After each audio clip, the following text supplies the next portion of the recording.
Team, how are we? Welcome back to another episode of the High Performance Coach podcast. Today, I'm joined by the man, the myth, the legend, Mr. Jay Copley, Mr. Train That, Run That himself. Jay, welcome to the High Performance Coach podcast, my friend. Thanks for having me. I'm excited to be here. Hey, you said it's been a little while since you've been on a podcast, and Farah, your partner's giving you marching orders around do's and don'ts. Mate, she's probably got her head around the corner now, just being like she's just keeping it is. Yeah, if I'm not careful, I just go off on a tangent about something. So she was like, whatever Joe says, listen, repeat the question, be factual, move on. I was like, okay. I'm like, none of that's gonna happen. I think that's because we met for dinner and we met at 6 o'clock in the evening, and before we knew it, it was like 5 to 12 or something back in January. It's like we only had a starter and a main course. We were there for like four and a half. We were there for about 4.5 hours. It was the world's longest dinner. We hardly even ate as well. So mate, that's how she knew. Mate, she knew straight away that this was going to be an absolute monster. Dude, so good to obviously have you on the podcast. I'm really looking forward to this conversation. What do we need to know about Jay to appreciate now why you do what you do? It's about Jay. In terms of like why I do the business I do now. Yeah, why do you do what you do? Why are you so driven towards train that, the mission, the vision that you now have, and what's driven a lot of the behaviors behind where you are? Do you know what? Like I think it's something that I always had. I always knew. So community and connection for me, I think is the biggest thing, not just in fitness, but in anything that you do. So any kind of business that you have, it's like community, connection, belonging. And I always knew that was something that was so, so important.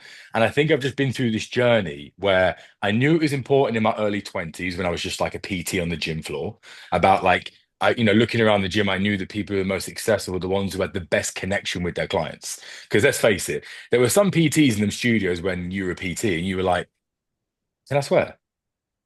Yeah, I mean, yeah, mate, you could Oh, okay. I wasn't sure. yeah, Sorry. do as you please. No.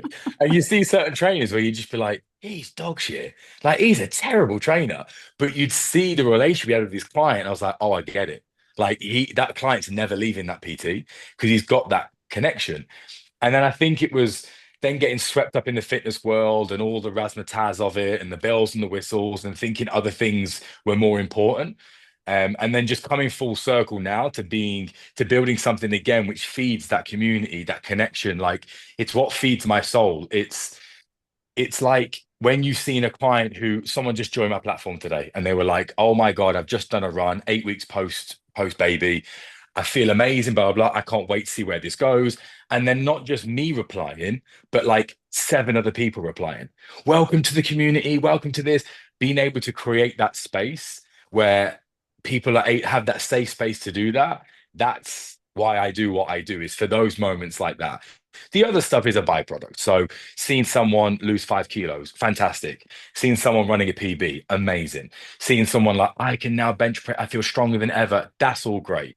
But it's the connectivity piece that's the obsession.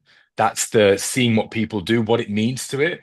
And just to have to know that I've created something which now is only this big, but the fact that that could be a small part in someone's day and possibly might be the best part of their day, it's a pretty cool feeling. So it's like they might have had the shittest day at work ever, but knowing that logging onto my platform and doing one of my runs or one of my workouts and then messaging the group, that played a role in them having a great start or end to their day. That's why I do what I do. What do you think are some of the key ingredients behind building that level of community and connection, having spent years on the gym floor and having been on the journey that you've been on? Honestly, it's like it's not about you. Like PTs are so self-obsessed. It's like they just talk about themselves and they'll just be like, oh yeah, I'm doing this, I'm doing this. And I'm like, that client probably that when they come to see you in a PT space, you to be a good PT or to be a good fitness entrepreneur, individual, whatever one you call yourself, you've got to put the client first, and what they think, feel, and do is more important than what you think, feel, or do. And there's so many times when I used to be a PT in the gym. It's probably where I learned the most of my trade was just watching people because I worked in a PT studio where whatever client came through the door, if you were sitting on the chair nearest to the door, that was your client. That was it. There was no like, oh, I could pick and choose. So all different walks of life were all coming in. And it was just like one of those experiences where you got to put that cap on and just be like, no, no, whatever you need from me in this hour, I will provide you. Almost like you see PTs almost like therapists. You have to be able to wear that hat. Whereas I genuinely sometimes, it was the gym the other day last week, and this guy, oh my God, I wanted to say to the client, like, why are you paying for this session? He was on his phone. Oh, let me tell you about my weekend. Oh, I went out the other day and I was like, this isn't about you. It's about your client. Like giving that space to allow your client to just walk through the door, take off their suit and go, can just be have a moment to myself for an hour. And I've got someone who's going to listen to me, maybe give me a bit of advice and hopefully make me fitter, stronger, faster, and leaner. But to be a trainer who is just in it because it's like, I just see you as a dollar sign and talk about myself. I'm like, you just have to have the key ingredient of like, I need to be selfless towards that person. And if you haven't got that, I don't think you can be a really top trainer personally. Yeah, I remember being in Turkey years ago. I think it was like 2014, 2015. And I read How to Win Friends and Influence People by Dale Carnegie. Great I was book. like first seek to understand before you're understood. And I was like, that literally is probably the greatest ever line that completely reshaped how I think about communication, how I think about coaching, and just understanding actually how you can really create that level of connection that makes somebody feel seen, that Mm, makes somebody feel heard, that makes somebody feel understood. And it's not because of what you said. Actually, quite often you said absolutely zero.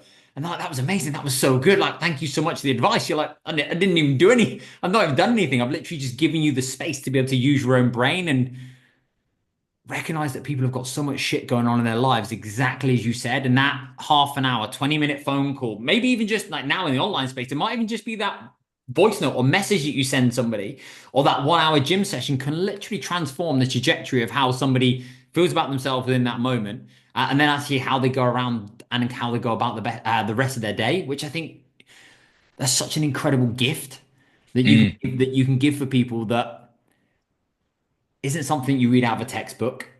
And it's a skill that you develop through hundreds of hours of just reps and just spending time developing communication and recognizing where is this person? What do they now need within this moment? And what do I need to do to be able to create that level of connection? And most importantly, that level of safety that actually gives them that trust to be able to open with me, because there's probably very few people in their lives that they can actually do that with.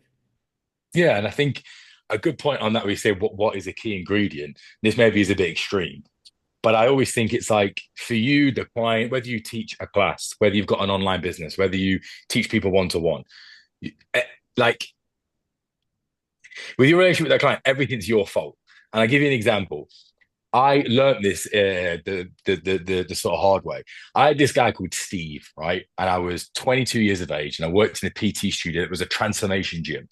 So they made their money on get this person to lose as much weight as possible in 3 months, put them on a big poster in London. That's how they worked. Great studio. The best people I've ever worked with in my life worked in that. It was amazing. I had this guy called Steve, and he was a big fella. He was about 120 kilos, big fella, proper loud personality or whatever. Anyway, he comes in and he's, always an excuse. And he comes in, we get on the scales and he goes, I said, Steve, sorry, before then he's going, Jay, I've been amazing this week. I've done everything. Get me on them scales. I'm going to show you. Gets on there and he's like 2 pounds overweight. And in that moment, it's like I was so consumed by it not being my fault that I just went in on him. And I was like, fucking hell, Steve. How have you put on 2 pounds? Are you meant? How has this happened? And he went, well, mate, I ate so clean. And he was like, oh, I did have a bag of M&Ms. And I was like, Steve, it's scientifically impossible. If you ate the food that I told you to eat and had 2 packets of M&Ms, even that wouldn't put on 2 pounds. Like, it's impossible. And I had a moment where with the owner of the gym when Steve had left, and he was just like, why'd you do that? And I was like, what? And he was like, it's your fault. What do you mean? He's like, he's your client. It's like you're responsible for that man's health and well-being. He's literally come to you, paid you money, and to be fair, authentically being a bit like, I need help. I'm admitting I'm a big fella. I need help. Can you help me? And in the moment where he probably needed a bit of compassion and needed a little bit of understanding and needed someone to go, right, you've put on, the first thing I should have done is gone, what could I have done better that would have helped Steve to not have a bag of M&Ms or helped Steve, put, could I have checked in with him a little bit more? Could I have spent the session, on the first 15 minutes talking about nutrition rather than just walking on an incline walk for 10 minutes talking about myself? Like, what could I have done for Steve? And I find that a lot in the fitness industry, especially online. We're very self-consuming the way that we look and the way that we perform, and like, this is what I do for my training and blah, blah, blah. But I'm just like, if your clients are not getting results and if they're not performing, feeling, and looking the way that you say that you can get them to be, it's your fault. It's your fault. You've got to do something about it. It's like, put a bit more time with that client. And I think, yeah, that's a real key ingredient. It's, don't get into this business if you just want to pass the blame, because your conveyor belt of clients will just be constant. They'll be in and out, in and out, in and out, and you won't get that long-term retention whatsoever. What's connection and community given you as a person? Uh, Connection and community giving me as a person. No, it's actually a weird one because I was great at building a community and a connection, but not good at receiving it. So I was great if I was like on the outside and I created the community, but I was like here and I was controlling it. But if I was in it, not so much. Like if I went to an event and there was loads of clients, I'd be like the one in the corner and I just wouldn't speak to anybody. Like it was just like, to connect community, like now for me, has been very transformation the way that a job that I had when I worked at a boutique studio. Again, we talk about you put a hat on and you become a character. I was like Gordon Ramsay and Roy Keane's love child. Like I was military background, very strict, very like this. To give you an example, the room that we taught a class in would heat up very, very hot. I'd never put fans on because I just made it this like pit of sweat and like shouting at people. And someone would be, put the fans on. I'd just deadpan be like, no. And I became that character so deeply, I forgot to take the hat off when the session finished. So I really regret in that period, I wasn't involved in the community as much because I was too busy wearing that hat. What community connection gave me was actually during COVID. So then COVID came along and I started this online platform. And that's where I started to really understand the connection in the community and how powerful it is. And what it then meant to me was me being vulnerable enough to then take that hat off and be that person with those people, but also creating a safe space for them to do the same. Because it was always a little bit of a, what's the word? It probably wasn't authentic of me to create a space where everybody else could take their hats off and be themselves, but I keep mine on. Like I wasn't ready to kind of like jump 2 feet in and take my hat off and go, I'm Jay. And I think community connection, the fitness, especially during COVID from then, that gave me that. And it just gave me this like, wow, just felt relief when I became that person. It was great. Why do you think you struggle with that? Oh, so easy.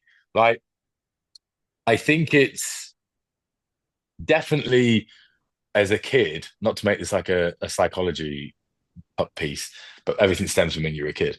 Is that when I was a kid, I completely know it was like when I was at primary school, I used to win everything.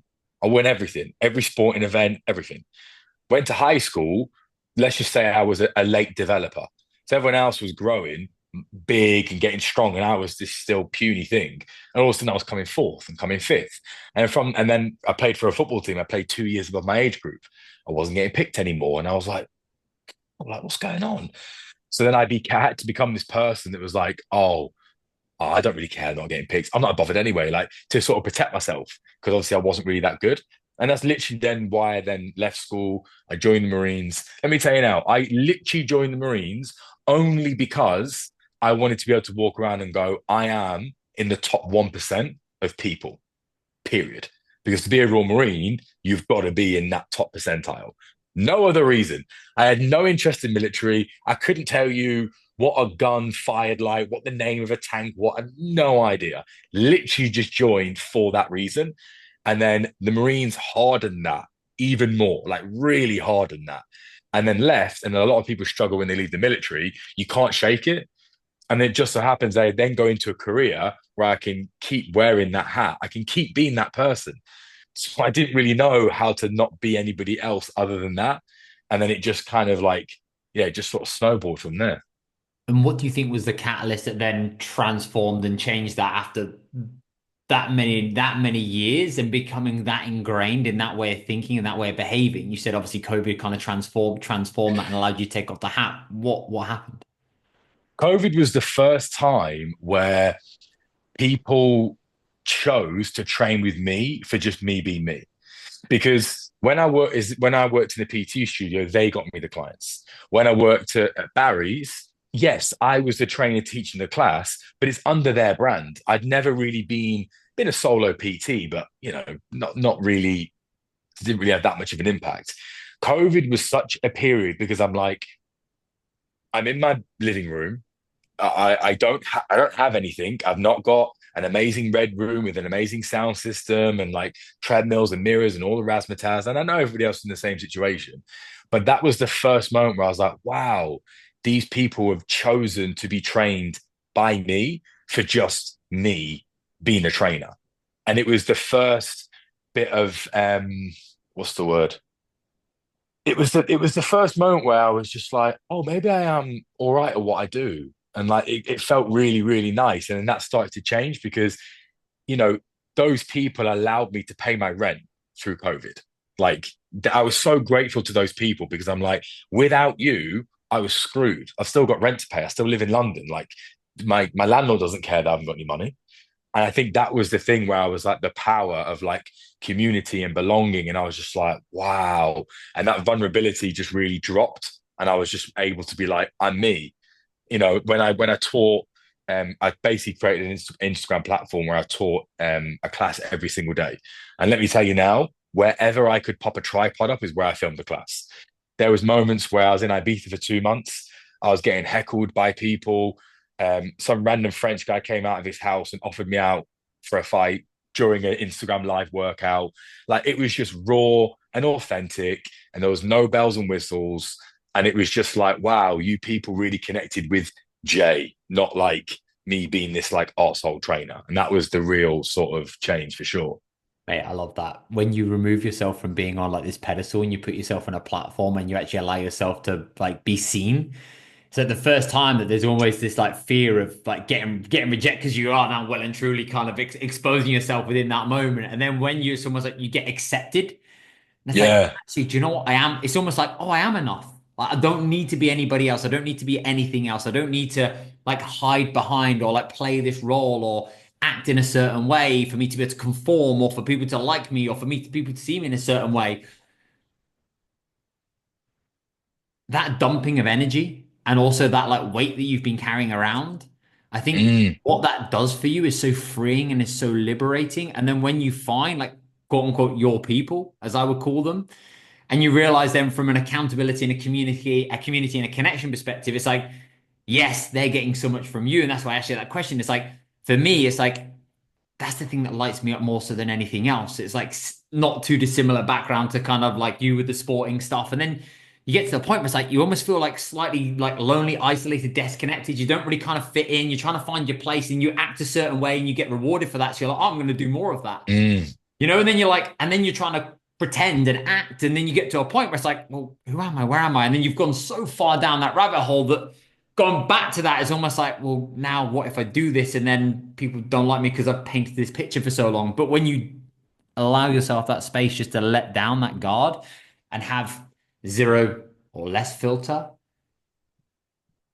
the liberation and the freedom that that gives you is unbelievable. And the connection that creates for you to actually find your people. I say that all the time. It's like my business and the people that I work alongside is like a representation of me. And it's like I want to be able to enjoy their company just as much as this coaching process in general, because it's a two-way street. And whenever you're working on that level of like intimacy with somebody, that trust, that level of connection, I think is so integral. And exactly as you said, it's not a transactional process, it's a transformational one where somebody is literally trusting you with their hard-earned cash, their effort, their energy, their time.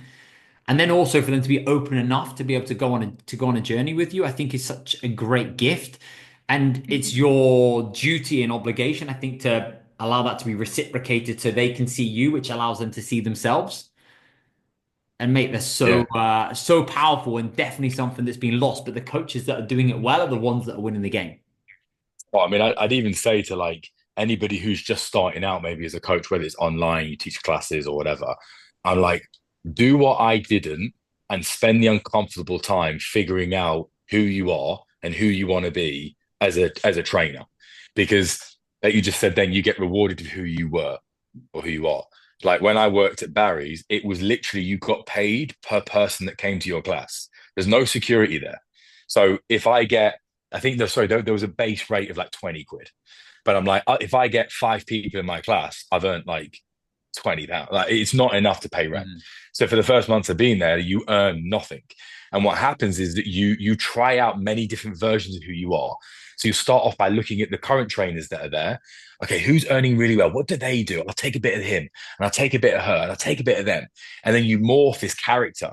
And then the moment you get rewarded for being that character, you're then like, oh, this is good. I've just earned like £70 that class. And when it gets to a point where it's like, you know, I was earning a very good amount of money being at Barry's, but I absolutely hated like who I was teaching those classes. I literally would speak to nobody. I had a cap. I pulled it right the way down. I would teach the class. If somebody wanted a photo with me in the class, I'd literally be like, do one. Like I was horrible. But because my classes were always sold out, it was busy. I was a top earner. You're so scared to break away from it. But then it's a cost of we'd have Christmas events and I hated going, hated it. Not because I'm an introverted person, but because I'm like, I've got to be that person because they can't see behind it. Because what if they see behind it and they don't like what they see? They don't come to my class anymore because the mask has fallen off. But I'm like, no amount of money is worth you spending a large portion of your time, which your work is a large portion of your life, being someone that you don't want to be. It is not worth it because let me tell you, it's really not. It's like, I know if I'd have spent the time figuring out who I am, what do I want to deliver, who do I want to be, as long as being, alongside being a great coach, yes, I may have in the interim lost a little bit of money and lost a bit of clients, but it will always come back. It will always come back around.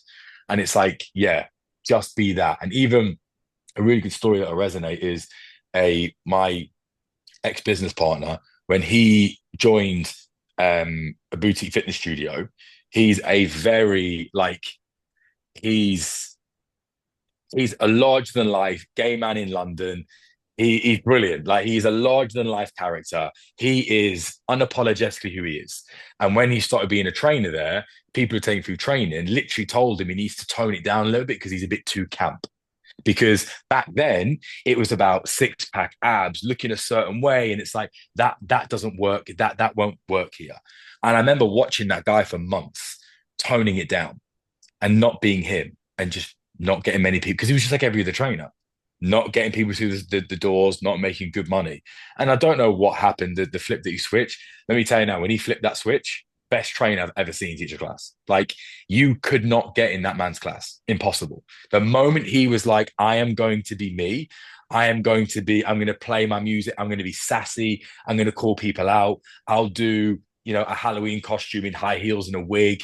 People loved it because it's like, people love anybody who is just like authentically, unapologetically, but not in a horrible way, like in a nice way, be them. And you want to be around that. You want to be around it. Yeah, we'll give you permission to be you. And I think that's Yeah. all that you literally do is you just open a door and it just gives the other person to be able to have the permission to do exactly the same to have that level of reciprocation. I think that's one of the greatest gifts that you can actually give. You can give somebody because typically in somebody's work they're playing a certain that I think is it Guy Ritchie, I think in a Joe Rogan podcast, so like, are you wearing the suit or are you owning the suit? Oh yeah. It's like, and it's the same. It's like, oh, we're playing all these different roles, and actually, when you have that level of openness and relationship with someone, mate, it's so powerful. And then that's the thing that they keep coming back for. That's the energy. That's the thing that they are buying into. It's not the result, and it's not because you're great technically at biomechanics or whatever it might potentially be, or delivering a great class. It's like how you make them feel within that moment is a feeling that's a drug that they just want more of. And it's obviously then reciprocated, which goes back to you, which is unbelievable. From your perspective, what was the greatest gift teaching at Barry's? What was the greatest gift that teaching at Barry's gave you? Definitely.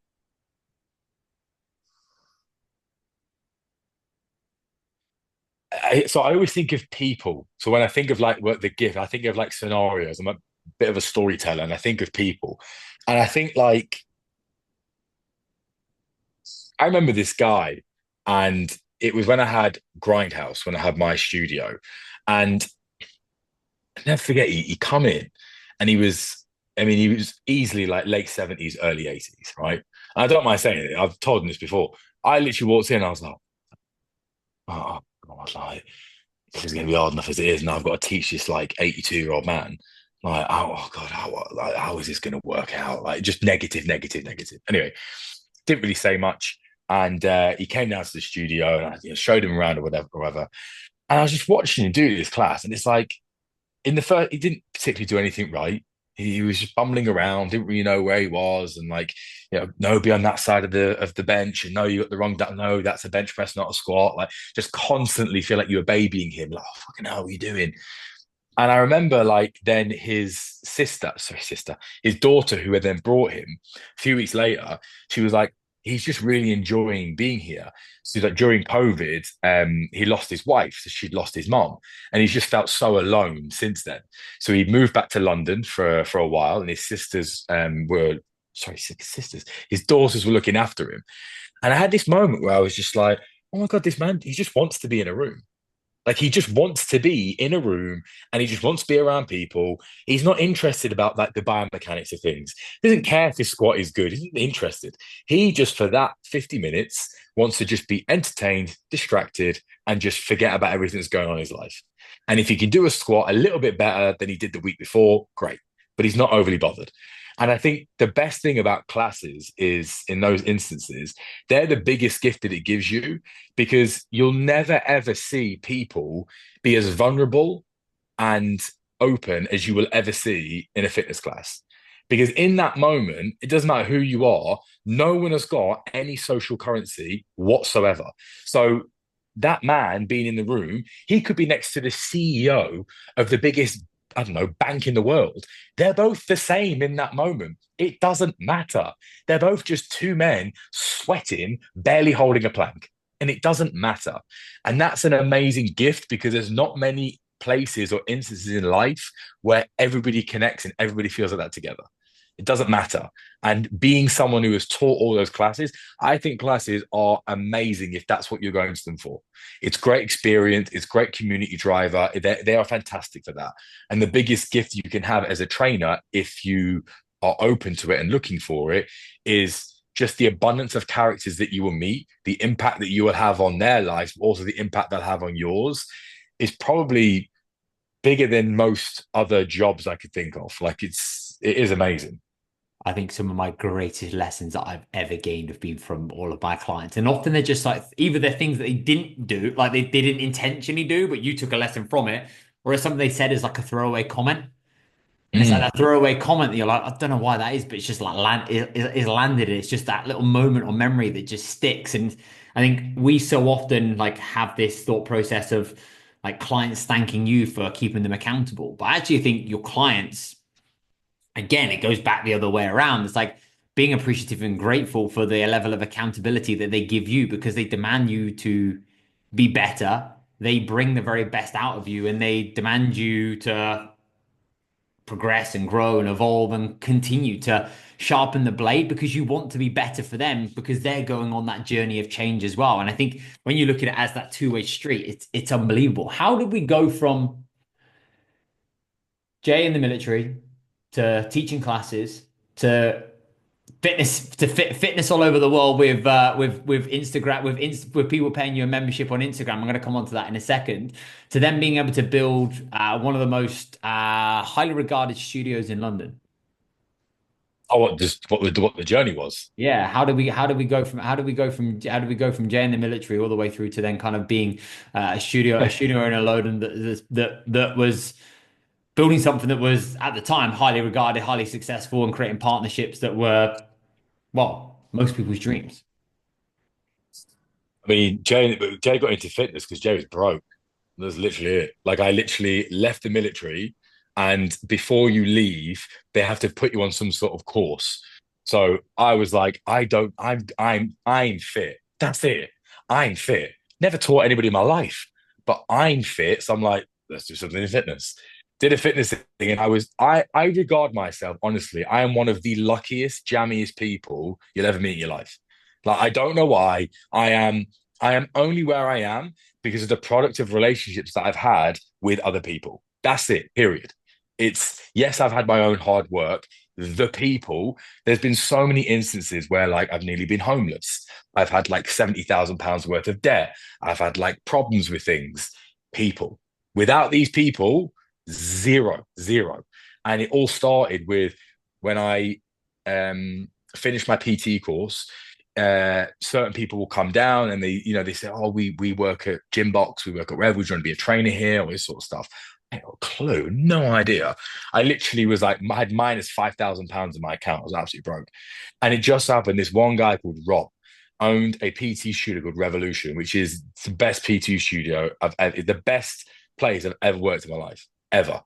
And he's a proper like Cockney geezer. And it just happened that his best mate was in the Marines.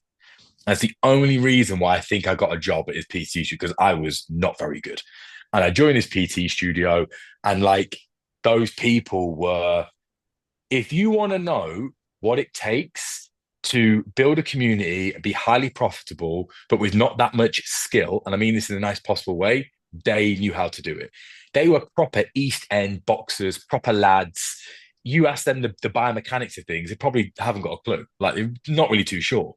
That place, you walked in and you just lit up. They just made everybody in that room feel amazing. And they got results. They got amazing results of people. And being there was just, yeah, the best introduction to fitness I could have ever hoped for because I saw other people who went to Virgin Active, went to gym boxes or whatever. And no offense to anybody who goes down that route, my personal opinion, it's very stale. It's very like salesy. It's very just like, lurk around the gym floor, speak to somebody. Hey, I'm so and so. Maybe you chat to some of the trainers, but you're all in competition with each other. It's a little bit weird, like, and it's quite stale. I was so lucky because it was just one boutique studio in London, in Angel, in Islington, and it was phenomenal. And that, if I hadn't have worked there, I think I would have done fitness in maybe a year and done something else. Mhm. Like I would have done it for a because it wasn't money. I wasn't making loads of money there. I probably would have just been like, I'll do something else. So credit to those people. That's what, got me on. And then I actually got sacked from there because I went to Japan and I went for way longer than I was supposed to go for. And to be fair, I was like, I was slacking with clients and they 100% should have sacked me, 1 million%. And then so I got let go from that gym and I was like, what am I going to do? And then I was so in debt, unbelievably in debt. I then ran a boot camp on Highbury Islington Fields for a fiver. And I had random people just rocking up. And it was literally the most misfit people, me being the lead misfit. And it was like, come rain or shine, these people would turn up. And I'm like, you were keeping my head above water. If I got 20 people, and I made like £100, I was like, yeah, that is amazing. And it got to a point where I was so broke, I was sleeping on my mate's sofa and I was like, I don't know what I'm going to do. And this one random guy called Sean Colleen, who is the best person, was like, I've got a spare room. Like you can come and stay for a bit. Like that lasted 3 years. I think he thought I'd be there for like a week. That lasted 3 years. Anyway, living with him, he really helped me to get back on my feet. Really helped me to get. Without him, I don't know where I'd be. I don't know what I'd have done. And then one day he came back and he was like, I've just done this class called Barry's Boot Camp. And I was like, who the fuck is Barry? What's Barry? Barry sounds like a shit class. He's like, oh, you should come, like you'll love it, blah, blah, blah. And I was like, no, thanks. He's like, no, no, come. So I went on a Saturday morning with a guy called Shane and I walked in and I was like, this is not me. group fitness, group classes. I'm like, nah. He's playing like Kylie and Madonna, and I was like, I love like hard like house music, and I was like tech house, and I was like, oh my god. And literally, I was like, what the fuck? And at the end of it, he was like, oh, you a trainer? Again, luck. Just so happened they were looking for trainers, and they were putting on this workshop where they were trying to get trainers to join. And I was literally in my head, all I thought was, how much do you pay? How, because I have no money. How much do you pay? Oh, well, it doesn't really work like that. You get paid per person. So I was like, if I get this class full and there's 40 people, you're telling me I can make £120 for one class? He's like, yeah. I was like, no brainer. So I go through this training with them, and then joined, and then yeah, became a trainer there, but then just was myself in the way I played my own music. I taught the way that I wanted to teach, had that hardcore military background. And then it just took off from there, largely because the brand took off. So, David Beckham would come, Harry Styles, Kim Kardashian, and that elevated the brand. Again, luck. I was just right time, right place with the right preparation, because being at Revolution, they prepared me. So that's what life for me is all about. It's being the right time at the right place. I get that. You've got to have the right preparation. There's many people who find themselves in life at the right time at the right place. Maybe 5 times in your entire life, you'd be at the right time at the right place. But if you don't have the right preparation, that will pass you by, or you won't even see it. So I was only there because it was, again, right time, right place. But also they had prepared me because they taught me how to be with clients, not to be this robotic trainer who talked about biomechanics and this, that, and the other. They taught me how to be a character and to be with people. So that then happened with Barry's. Spent an amazing time at Barry's. I was taught all over the world, got sponsored by brands. It was amazing. Boutique fitness between 2015 and 2019. Yeah, unbelievable. It was, everybody wanted to work at Barry's boot camp. It was the best experience I've ever had in fitness. Like, it was amazing. Absolutely loved it. And then COVID hit, and it was just you're self-employed. They don't owe anything to you. They're a business. They've got to look after themselves. They started their own online thing. And I just was like, I have X amount of bills, X amount of rent, people dependent on me. I have to make a certain amount of money. And they were not able to provide me with that. Not their fault. So then I just started my own thing, where I basically started an private Instagram account, where I would do one workout a day, be just dumbbells, lower body, upper body, body weight, arms and abs, basically the stuff that I would do in class. And you pay me £15 a month. And then all it is that you sign up via PayPal, and then you just add in what your Instagram name is. You add the Instagram page, and I'll accept you. And then the community built from there. And when I first started it, I was like, if I get 50 people, I'm like, oh, I'll be made up. And I think I got like 100 people in the first like day. So I was like, oh my God. It grew to like 750 people, and it was great. And it could have grown to more people, but it was such an amazing community. And then from then, I was teaching in my living room. Then I took them to Ibiza, and I worked out in Ibiza for 2 months. I just took my tripod. I was in caves. I was I was literally like in the middle of an abandoned warehouse. I was in the middle of an abandoned club, all over the place. And just the things that happened, the camaraderie, again, leading back to Revolution, the PT studio. No one cares about biomechanics. No one's interested. They care about how you make them feel. Same with Barry's. And then it was called the Collective. Same with them. Teaching a class. Were they the best classes ever? It was a pair of dumbbells. I had a pair of 12.5 kilo dumbbells, a mat, and creativity. That was it. But it was the things that happened. And I was caught in a rainstorm. Like, all these things happened, technical problems. My tripod would fall over. Like, I'd get photo. It was when I was teaching once, I literally got video bombed by 6 people at LSD.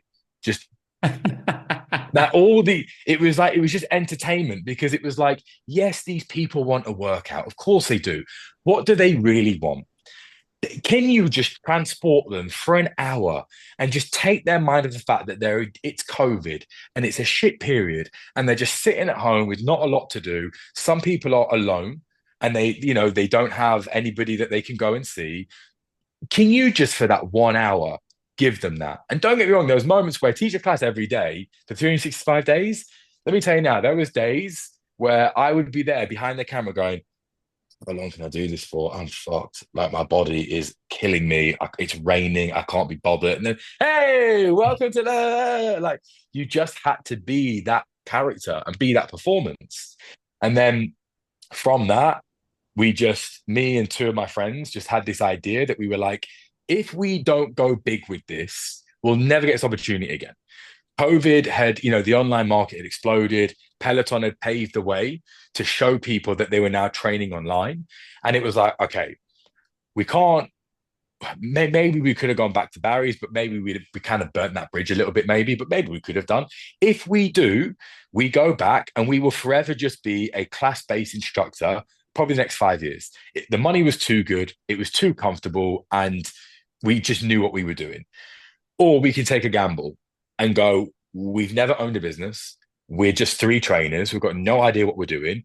But I built a platform. Another guy built a platform. It's like, maybe we could do something with this. And the gap that we thought that we had was basically strength training. Strength training is pretty boring. It's never going to be that exciting. It's quite a boring thing.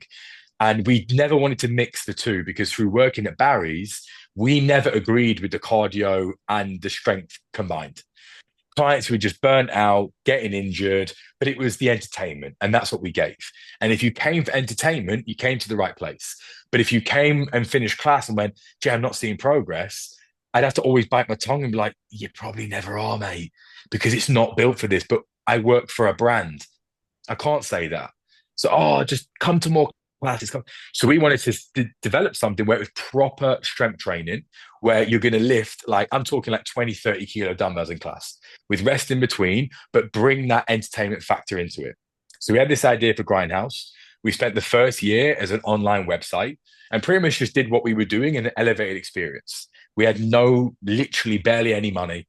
We took out loans and we filmed in these studios, which let me tell you now, when we first turned up at this recording studio, I was like, how the fuck are we going to make this work? This is terrible. And again, we have so many amazing people around us came in, zhuzhed it all up, made it look amazing, transformed it. And we just taught these workouts online on a website and built subscriptions. And I don't remember the exact number, but I think before we launched the studio, we probably had about like 1,500 people who'd subscribed, like it was like £20 a month had subscribed. Then it got serious. And it was like, I was always against the studio because to me, it was like being online, business point of view, there's no overheads. We're making really good money. We're building a community. And also, if we try and do both, it's a bit confusing. Are you online? Are you in person? Like, what are you? So we went ahead. We got £1.5 million investment. A lot of that was through clients and connections who believed in us, parted ways with 10 grand, 20 grand, 40, 50 grand. And it was just like, wow, these people who did my class at Barry's and followed me online have now just given me £10,000 to believe in a business that we're going to build. Built this amazing studio in Paddington. It was incredible, like such an amazing studio. We got humbled very quickly. The first weekend we opened, it was completely full. The next week, best believe, there was 2 people in my class. I was like, oh, okay. Like, okay. Because people, as much as they enjoy training with you, people also are creatures of habit. The moment COVID finished, it was like they went back to One Rebel. They went back to Barry's. They went back to it was a long time, about a year before we started to get full classes. And then we had the online as well. And then that's how we kind of built the two. And to be honest, the reason why it then sort of failed is when you don't do the boring stuff, your business will fail. When you don't count the pennies, when you don't understand your demographic, when you don't understand who you're talking to, who is your niche, what is the problem you're solving. We thought we could be successful by being the 5 best trainers in London. We thought we could, we nearly had a Netflix deal because they were going to follow us around and show us how we built the brand. It was very about us. We're this, but come to our class. It's an amazing experience. And it's like, that's never going to be enough. It's never going to be enough. And that along with a few other things, but that's mainly the crux of it and how that was my fault as well. It was not catching that early enough, not understanding that, like, who are you talking to? Yes, you've got an amazing studio. Yes, your workouts are amazing. Who are they for? Who is this workout for? And what are you promising to deliver? And that's what we really got wrong with that. Um, yeah, so that was a really long-winded response. Oh mate, so cool. And with Grindhouse, what was the formality? What was the final kind of nail in the coffin that ended up meaning you had to close? Was it literally just the financial and the economics that didn't match because we hadn't counted the pennies? Yeah, it's one of those things where it's like when there's multiple founders, unfortunately, you have to you know one person has one role. You got to trust they're going to do that role. You can't micromanage them. So your role is this, your role is this, and it's just the people who are in charge of like the money and the finance stuff like that. I don't hold it against them. It's a very difficult thing to do. I think it was like they could probably see there was a bit of a leak, but probably were too proud to ask for help and try and get their help from somewhere else. And then it was too late. It was too late. It was too late. The studio had to close. And for my own personal reasons as well, the business had moved so far. I still want it to be community and connection. It moved so far away from like this little platform that I created on Instagram. It moved so far away from that I didn't recognize it anymore. So the business still ran. I decided to leave, but it still ran for maybe 6, 7 months afterwards. But it's yeah, it just not having the right guidance and yeah, just not being surrounded by the right people and being too led by your ego to think that your business will be like to think people will come to you because you're the best or you think you're the best. It's not going to happen, right? And it didn't happen, and then it was too late. I remember you saying to me at dinner, it was almost like that period of your life completely was almost like the death of your it was almost like the death of your ego, and you then kind of Oh yeah. started again. Talk me through that period. Oh, horrific. Like, absolutely. That was the worst.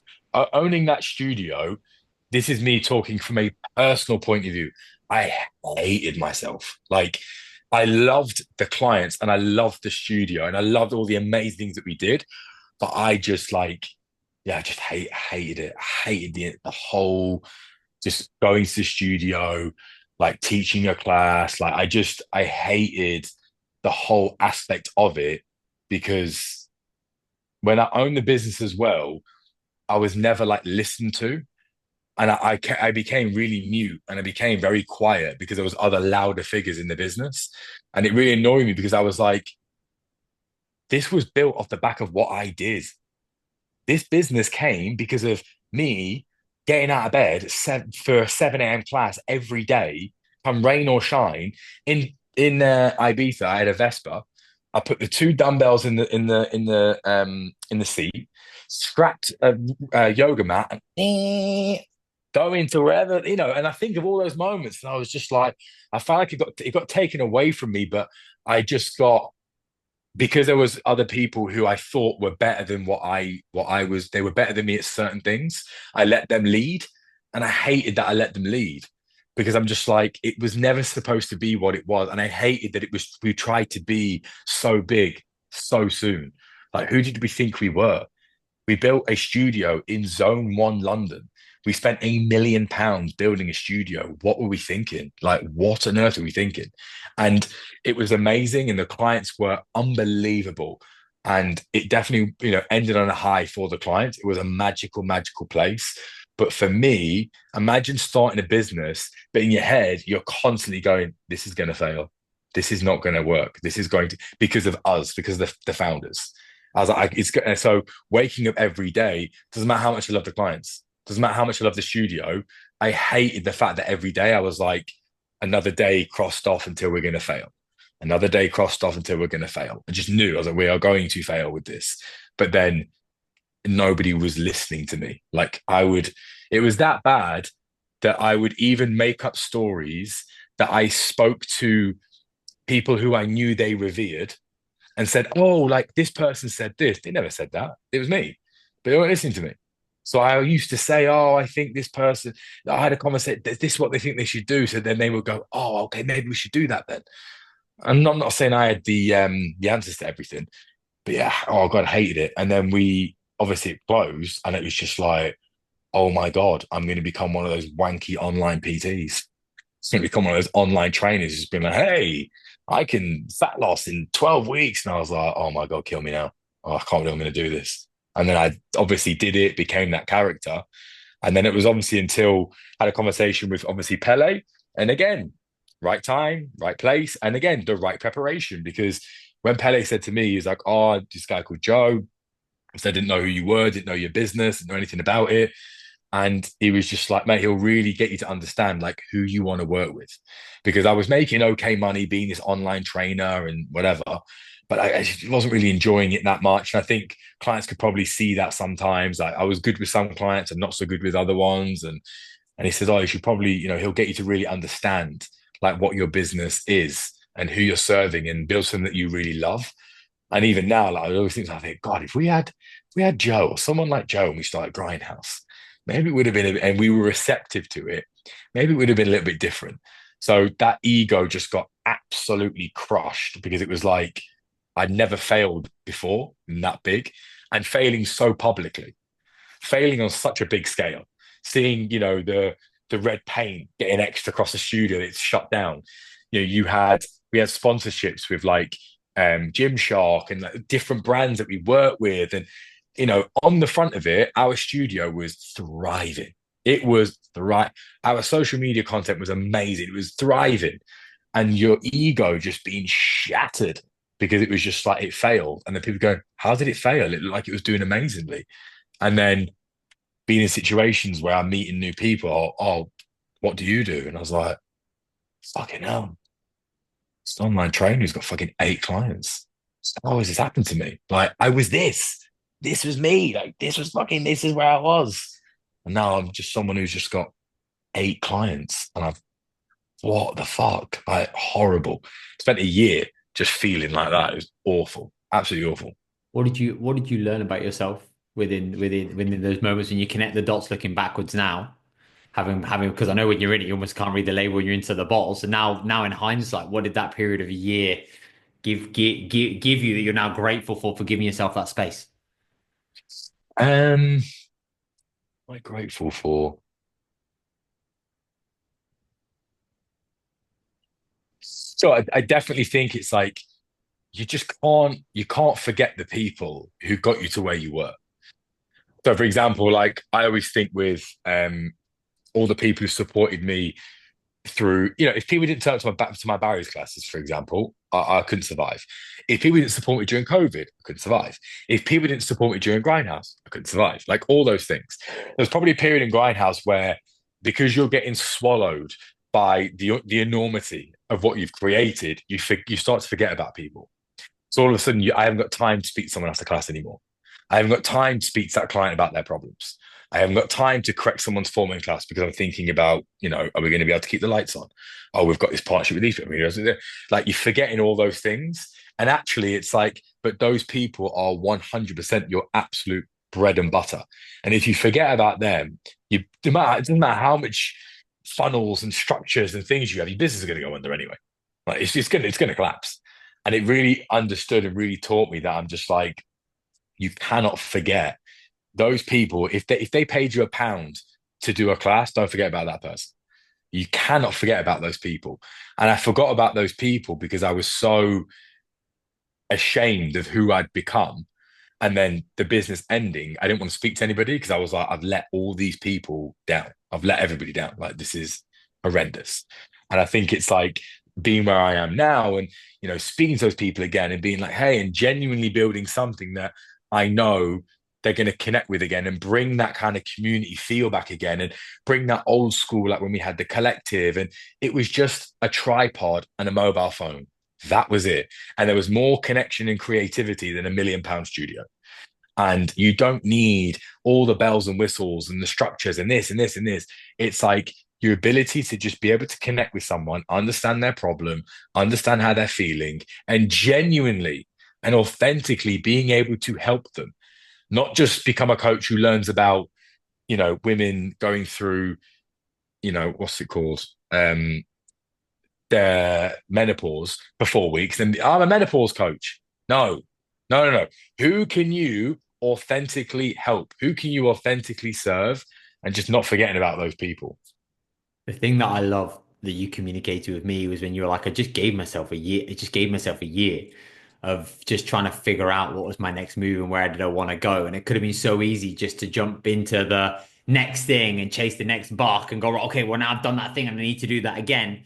And you said during that period, that transition phase that you went through that just gave you the real space and the time to almost like realign. And you said at the beginning of this podcast about the power of being able to just really figure out who you are and what it actually is that you want, and probably even more so what you don't want, which she just does come through doing a lot of stuff and then figuring that out along the way. I think those lessons have got to be experienced to be understood.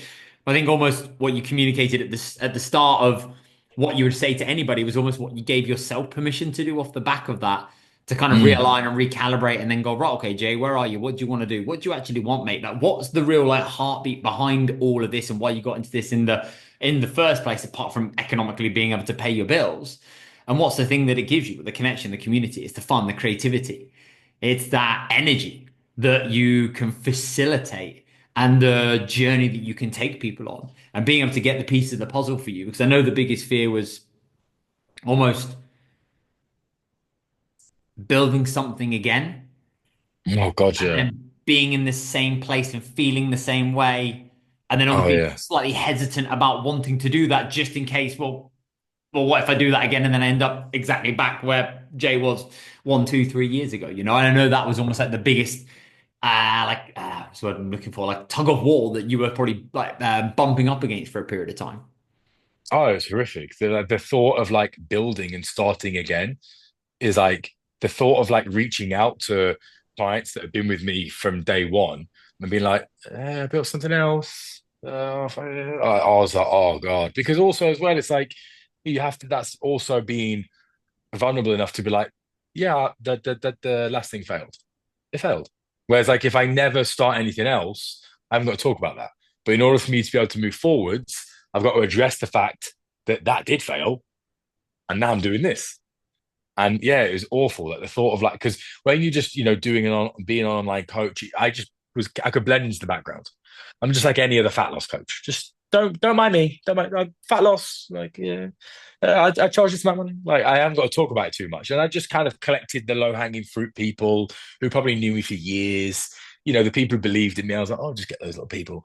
But actually building something that is then like a business and also something where it's like, yeah, you actually believe in it to a point of not that it's going to get people the results, but I believe in the impact it's going to have. So, for example, when you go for a 12-week transformation, the majority of it for a lot of people, not all coaches, but the majority is it works like this. You sign up, you'll be happy when you get that 12-week transformation. I'll be happy because it means I can showcase this and showcase other people that what my product does works because you're in shape and then that's it. For a lot of people, there's a lot of trainers who don't do that and they're incredible. And I don't believe in that business model myself. Doesn't mean there's anything wrong with it. It doesn't feed me. I'm not interested in that. Mine is, it's like, what can I show every day? So if I go onto my chat now and I look at, a woman called Aoife who's just joined, and she's just like, oh my God, I've just done this run, blah, blah, blah. That I want little micro ones every day where people let me know I just ran zero point 0.4 more on my run. I just did 3 unassisted pull-ups. It's celebrating all of those wins because that's what's going to keep you in the game long term. Because the fitness industry is very, I've got a wedding, I've got a birthday or whatever, go for a cycle, I'll get in shape, boom. I'll be happy when you get there because it was so hard to get there. You fall off, you get out of shape, put a few kilos back on, let's start the cycle again. And I just believe that like there's nothing wrong with that as long as along the way you're celebrating every small thing that they do. Everything that they do is just super, super important to be able to communicate. And I think that's just super, super important. What does building a business that you're proud of now look like? Building a business now, my first thing pops in my head is I'm like, if I never had to do an ad, I'd be made up. Because if I didn't do an ad and my business was successful, that meant it took other people to tell other people that my business was good enough for them to join. And I'm like, that's pretty cool. So from a business point of view, what I think from that side would be amazing. The other thing is that like if I can have people who become almost ambassadors for my business because they've been with me for so long and they've achieved X, Y, and Z. Again, maybe this is me thinking big, but it could be I picture doing like 3, 4 community events per year in different parts of the world and meeting up, doing things. And it's like when I worked at Barry's, believe it or not, those people who met in classes who then got married. Like people literally met in a class. And I'm like, if I can get people to meet in person from this online community, meet in person, and they become friends and they've met other like-minded people, that's amazing because we did that with the collective. Believe it or not, people were working out online, seeing people's Instagram names, then going back in the real life, doing a Barry's, doing a One Rebel, and being like, "Hey, aren't you Dan? Yeah, oh my God, my name is, Otter on Instagram. Oh my God, you're Otter." And then they become that connection, they become friends. And it was from the collective. We go out for meals together, go out for dinners together. Sounds like I want to be in a business, I can make friends. But it's that. It's like because I think as a byproduct, you'll get performance results. As a byproduct, if you are feeling better about yourself, you want to perform better, you want to look better, and other people around you are going to lift you up. And I just think that's success for me in a scenario where at the end of the year, it's like I'm back in London and I've put on a meal that I could pay for, that 30, 40 clients could all sit around and just connect with each other and talk about, fitness and other things that connect. And then I'm able to leave that because obviously I don't live in London. I leave that and then they branch off into their little pockets. And then now my community is 5 people on a run in Hyde Park doing their zone 2 run on the program together as a group of 5. And I'm like, that's cool. And I'm tell you now, like, if you're a trainer, there's no better feeling than you are the person that gave them that space and that opportunity to connect in an ever disconnected world is the best feeling. And yes, if they're in shape, and yes, they can run a sub 25-minute 5K and that's all great. That's all amazing. But the powerful image is those 5 people on a run in Hyde Park because they met because of what you created is just that's what I want to be able to do. That's the most amazing thing. Mate, I think find your people. Everybody holds a piece of the puzzle, and it's just Mm, when you can become that facilitator. Goes again back to what we spoke about before. It's like you just finding your space, you're finding your place, and it's just allowing somebody to have a home. mm, Oh, as weird as that might sound, but it actually is. It's like I almost want to, like welcome home. It's like this is that space where they feel. And again, what does a home give you? It gives you safety. It gives you comfort. It gives you a place where you can now connect. It gives you a place where you can love, you can enjoy. Like there's so much that goes on. There's obviously goes on in that, and exactly as you said, in a connected but disconnected world. Like that's now needed even more so. And if you're now looking to build a coaching business that's going to absolutely thrive, that's going to stand the test of time, especially with AI and everything that's to come and all the noise and everything else, like community connection is the heartbeat of absolutely everything that you do, which I think if we wrap up today, really starts with you opening, giving yourself that space and giving people the platform to be themselves and to be seen first and foremost, and having a strong voice around what it actually is that you believe in, what it is that you stand for, what it is you stand against, and what is it actually you're working towards. And then people coming on that mission with you, and you just don't realize the ripple effect, the impact that has on that person, which then impacts that person. And again, like it goes way beyond you and what you could ever consider.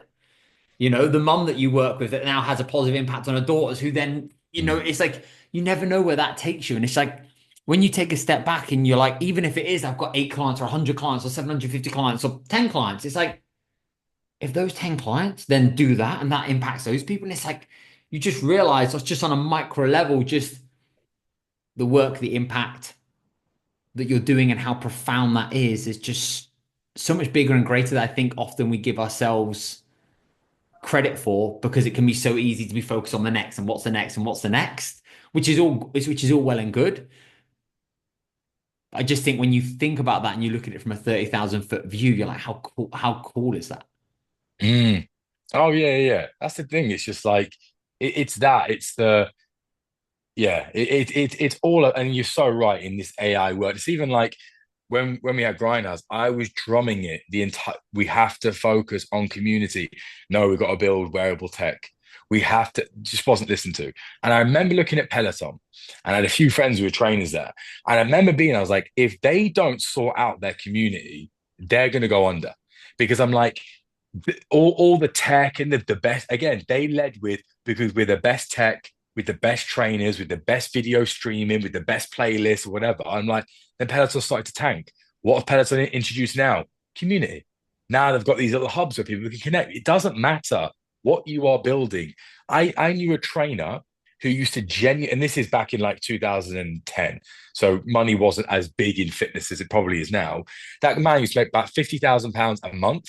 He used to just email people Excel spreadsheets about strength training. That was it. That's all he did. But he had this amazing Facebook community. But his product was an Excel spreadsheet. That was it. That's all it was. And he had thousands of people in his Facebook community, because it's like people want that first and foremost. It's like, where are my people? What are they doing? How can I be a part of it? How can I? And also, just like, let's face it, people also want a space where they can show off their results. People, when you finish the run, right? Instagram now doesn't care anymore. We've moved past taking pictures of your dinner. No one cares anymore. So it's like, that's gone. So if you can create something whereby there is no big of an endorphin rush, right? When you've just finished a run and you finish it, you stop, you watch it, and you, no one gives a shit. I can't post it on Instagram because no one really cares. Maybe a few people do. My partner doesn't run, they don't care. I've gotten older now, and my friendship group that once really enjoyed fitness has got smaller and smaller. So that group of when we were 25, 26, going to classes and doing things, that's got smaller because more stress, more responsibility, less time. Totally get that. But you've kept at it. You're still at it, but you don't have that group anymore. So do you know how valuable it is to be able to find that group where you can go online, punch it in, picture of you being like, this is the time that I've got. And not only that, have five, six, seven, 10, whatever it is, Matt, people just go, oh my God, you killed it. Or someone else just be like, oh my God, like I'm doing that run next week. Give me some tips. Like just in that one moment, an explosion of things just happened. And again, when you talk about the ripple effects, you posting that picture, yes, it gives you the a Strava call, the kudos. People tell you you've done really well, but it then breaks over to another conversation. Someone else goes, I've got that run next week. You then become a leader. Oh, well, this is what you should do.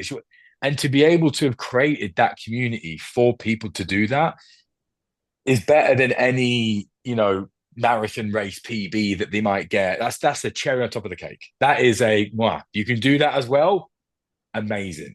But just that, if you can make that day to day, treadmill run, which is quite a boring thing to do, if you can make someone run on a treadmill or finish a strength session and make them forget about the day that they've just had, and in that moment just be immersed in that so fucking much that they finish it and they want to share it with other people. It's a treadmill run, Joe.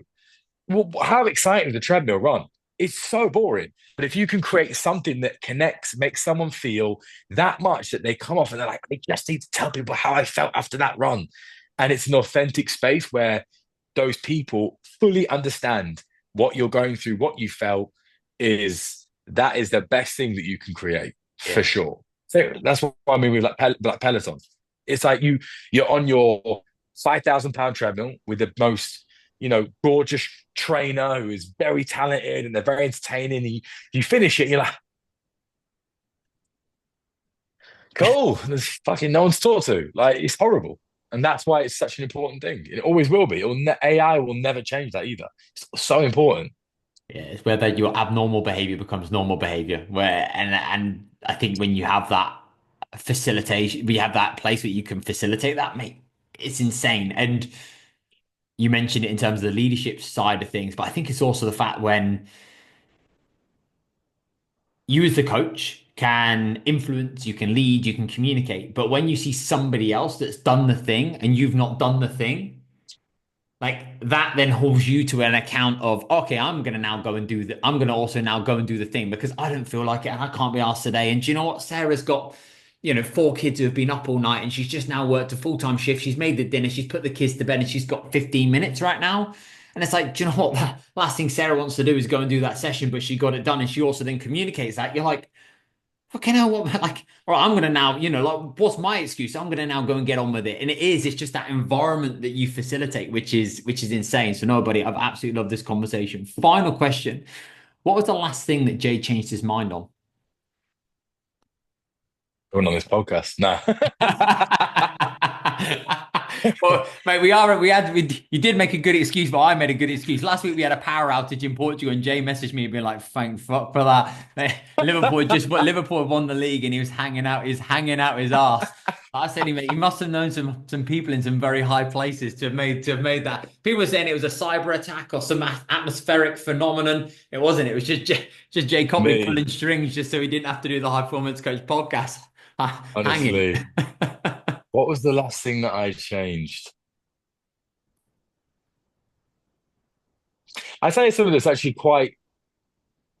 it's actually very small, but it was a bit of a switch for me. So when I finished Grindhouse, I was training anybody. Like I was like, I train anybody. Like, and it doesn't matter if you're male, female, if you're, older, younger, what I train anybody. And then I had this person that I messaged the other day, and they messaged me and they said, oh, I'd love to do one-to-one coaching, blah, blah, blah. And they basically explained their current situation, who they are and what they want to achieve. And it was the complete opposite of what I'm trying to do. Complete opposite, right? And I'm there being like, this person will part ways with X amount of money, which would probably help me out right now. And I was like, I'm, I need to go in this direction. And everything I do is got to be in line with this. This is what I'm doing and this is where I'm going. And it's not going backwards, but I'm like, no, I'm serving a person inauthentically because I need money. And that's what I'm looking at it for. This person can give me the X amount of money, which will help me do this. And I'm not thinking, am I the best person to help this person? I'm like, no, I'm just not. And I messaged them and I was like, do you know what? Blah, blah, blah. I was like, do you know what? Like, for what it is you want and where you want to get to, I'd rather you be in the hands of someone who specializes in that.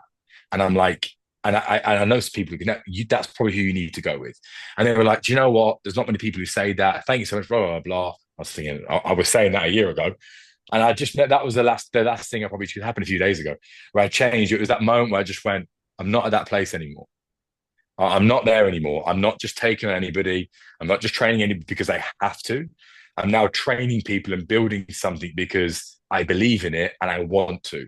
And even if the process of me getting to where I want to be, doing this path, the right path, is slower and it's harder and it's going to cause me more calluses, fine. If I go this way, it will probably be a bit easier in the short term and I might make a bit more money and it might be okay. But the long term is I'm just going to go back to being that person where I'm like, oh, again, I'm doing something that serves me. It pays me money so I can do this, but I'm not the best person to serve that person. So that's the last probably thing I changed. Mate, you said that's a small thing. I think that's a monumental thing. And the power Yeah, to, maybe. Yeah. I think the power to be able to say no and the power to be able to communicate, actually, this is like where I am and where you are right now. I could take your money, I could take your cash, and I could now coach you, but I know that that feels inauthentic, misaligned, and actually isn't best for both parties.